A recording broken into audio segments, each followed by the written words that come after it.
25% standing ticket দেওয়া হবে। সব কিছু মিলাই আমরা আশা করি 55 থেকে 60,000 যাত্রী প্রতিদিন রেলে ভ্রমণ করতে পারবে। এই যাত্রার সম্মানিত যাত্রী সাধারণের জন্য গত 14 তারিখ থেকে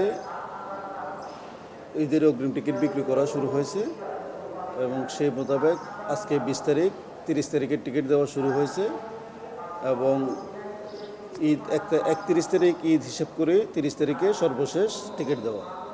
আর এরপরে সাদেকার উপর ভিত্তি করে যদি ঈদ একদিন পরে হয় সেক্ষেত্রে ওই টিকিটটা সাদেকার উপর ভিত্তি করে দেওয়া হবে।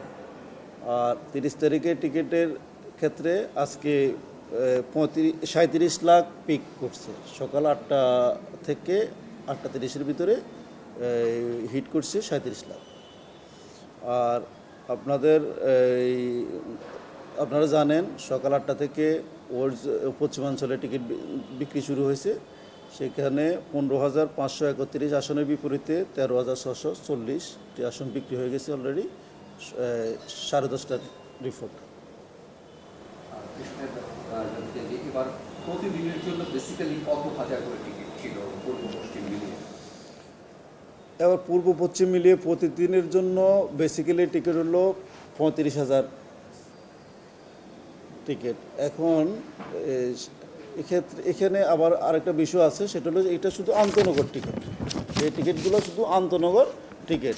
আর আমাদের মেল এক্সপ্রেস সহ সব কিছু মেল এক্সপ্রেস আমাদের 25টা মেল এক্সপ্রেস এবং কমিউটার ট্রেন চলবে প্রতিদিন।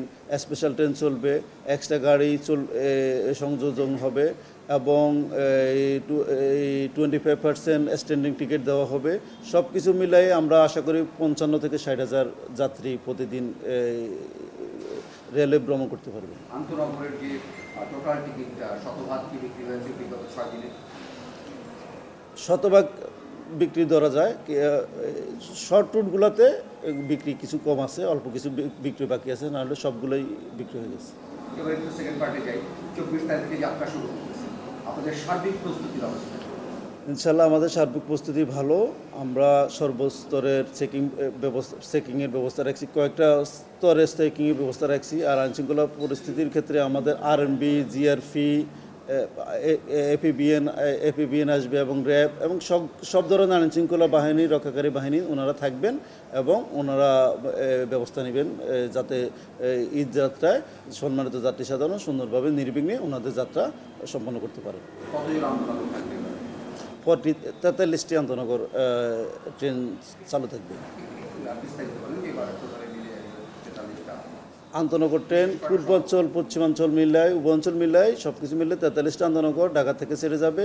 আর 25টা মেইল এক্সপ্রেস ঢাকা থেকে ছেড়ে যাবে। আর একটা স্পেশাল ট্রেন দেওয়ানগঞ্জ বাজারের ঢাকা থেকে ছেড়ে যাবে।